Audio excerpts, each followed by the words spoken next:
in Jalingo late at night? Need a safe and reliable ride fast? Introducing Supercab, Jalingo's trusted ride-hailing service from anywhere in the city. We will pick you up right at your doorstep.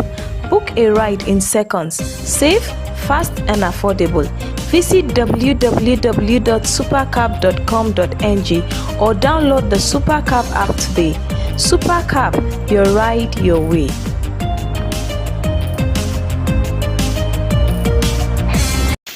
Are you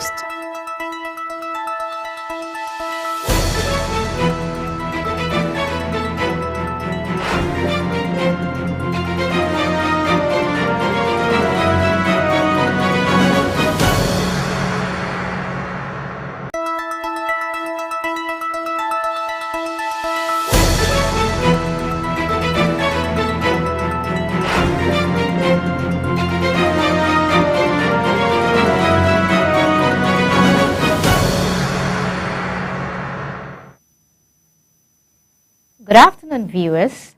I'm Bridget James, bringing you news across Nigeria on Som TV.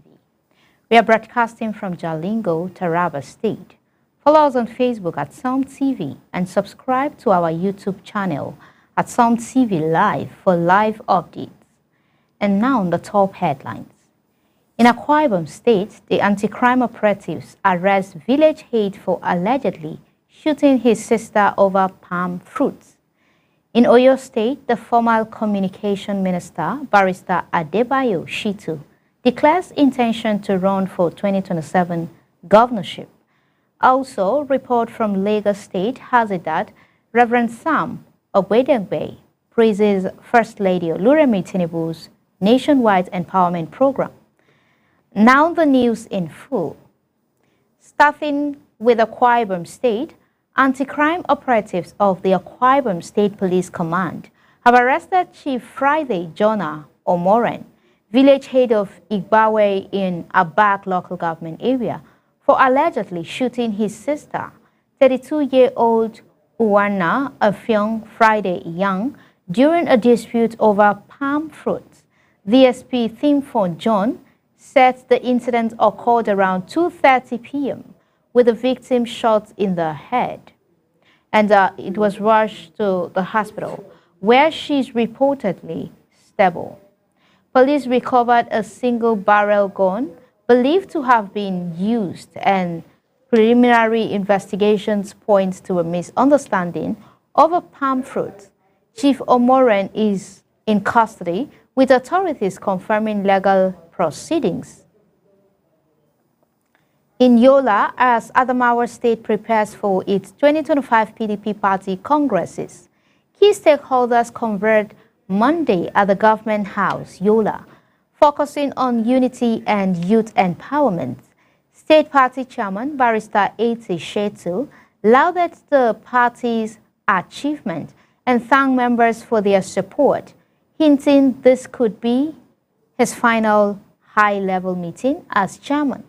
Speaker of the State House of Assembly reaffirmed legislative loyalty to Governor Amadu Umaru Fintiri and the PDP, while Senator Binos Eyoro praised the governor's developmental initiative.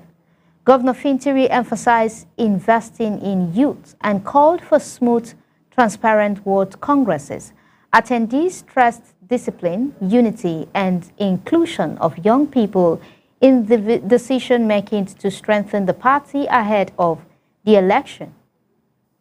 In Oyo State, former Communication Minister Barrister Adebayo Shitu has declared his intentions to run for Oyo State Governor in the 2027 election. Speaking on Eagle 102.5 FM frontline programs, Shitu emphasized his experience spanning over 4 decades, including roles as Commissioner for Information, Attorney General, and Minister of Communication. The Saki-born politician called for power rotation, noting that his Oke-Ogun region has never produced a governor. At 72, he dismissed age concerns, stressing his dynamism and readiness to transform the state, insisting he is the most qualified candidate with a clear manifesto. In Lagos State, Reverend Sam Adigbe, former Senior Special Assistant on Christian Religious Matters to the Lagos State Governor, praised Nigeria's First Lady, Senator Oluremi Tinubu, for her nationwide empowerment programs under the Renewed Hope Initiative. He highlighted her support for small-scale businesses, owners, artisans, traders, and youths through tools, the Startup Materials Scholarship, health outreach, and entrepreneurship programs, noting that the initiative reduced poverty, improved household income, and promotes self-reliance. In related news, at the G-Tech's Nigerian Tech Expo and Future Economic Conference in Lagos, the federal government and ICT stakeholders assured local tech startups of technical and funding support to scale globally. Minister Dr. Basun Tijani highlighted ICT's contribution of 16 to 18% to Nigerian GDP, unveiling initiatives like Project Bridge, the 3MTT Digital Skill Program, and the National Digital Economy Bill. Naseni, DITA, and AfriLabs emphasized problem-solving innovations, while the Innovate Niger Challenge offers 100 million naira to youth with impactful ideas. IFC reiterated investments in Africa's digital infrastructure, underlining entrepreneurship and broadband as critical for competitiveness. In Cross River State, the Grassroots Democratic Alliance defended Venetius in Kemp bid for a second term as PDP chairman, countering opposition from the Southern Senatorial District caucus.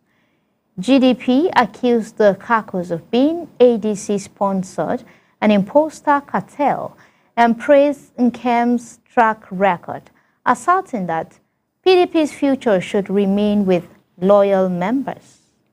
In Anambra State, the Umweri community in Anambra East local government officially endorsed Governor Chukwuma Soludo for a second term ahead of the November 8, 2025 governorship election.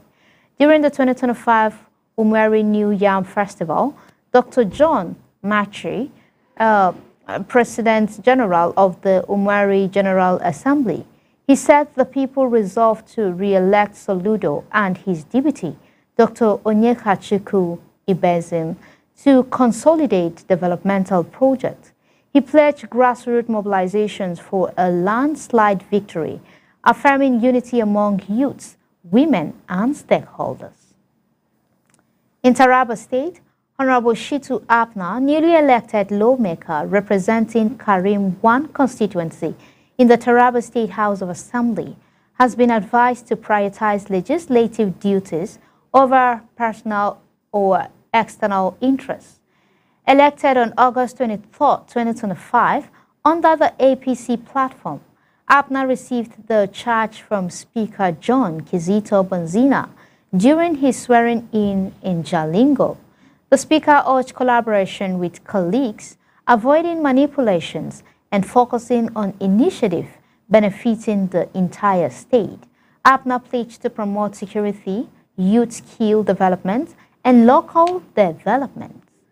In Borno State, the Deputy National Chairman of the APC, Honorable Ali Delari, launched a mobilization drive in Borno State to encourage residents affected by Boko Haram insurgency and last year's flood to participate in the continuous voters registration exercise.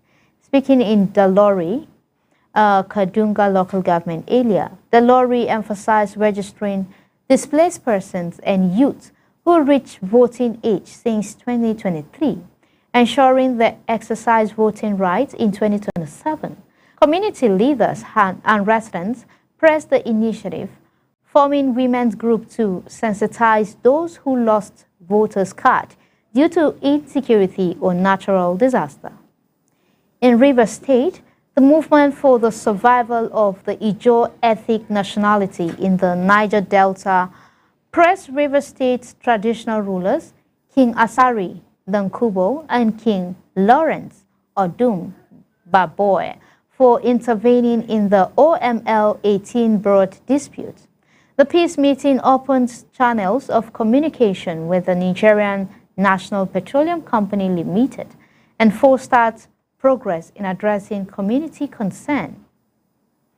MOSIEND reiterated its 6-point demand, including transparency in NNPC operation, payment of entitlement, local employment, awarding contracts to credible indigenous companies, and fair workers' remunerations in DAA 3 clusters.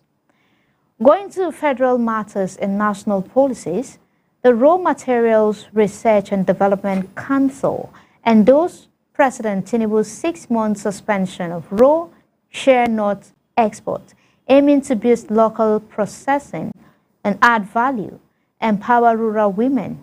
Nigerian produce over 350,000 metric tons of shea butter nut annually, yet more than 90% is exported raw, costing the country $200 million yearly. While they coordinate with ministries, agencies, and processors to expand processing capacity, shifting Nigeria from exporting poverty to exporting prosperity. Meanwhile, Minister of Foreign Affairs Yusuf Maitama Toga pledged full support for upcoming Nigerian-German cultural and investment initiative, assuring assistance with visa facilitation and diplomatic backing. The Nigerian-German Investments and Cultural Expo, set for October 2025 in Berlin, with future exhibitions, panel discussions, networking, and cultural displays to attract foreign direct investments. Toga emphasized Nigerians' cultural industries, music, fashion, cuisine, and agricultural products as key investment opportunities.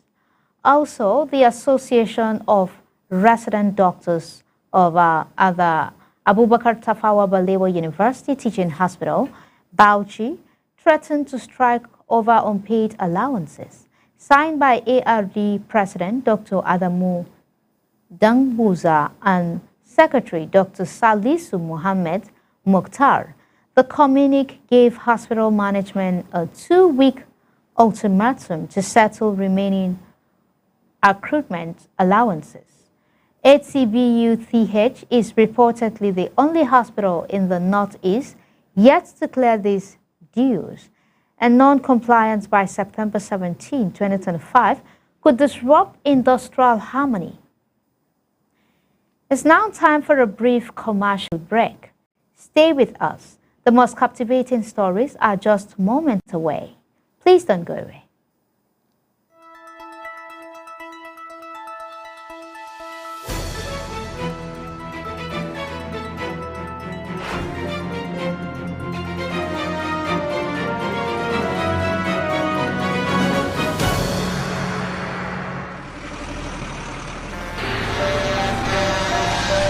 When a tanker bearing fuel falls or an underground pipe bearing fuel bursts, what do?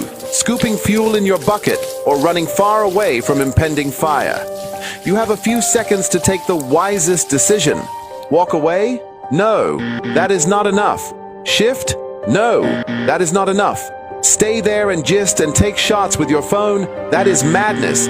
Run. Yes, run away. Yes, your life depends on your action. The flames come suddenly, unexpected but uncontrollable. Why? Fuel is highly inflammable. Why? It just requires a spark to set off a ravaging inferno. So, don't stay there to think. Storm away to live. Do not throw away your life in anguish for meaningless fuel siphoning. Be advised.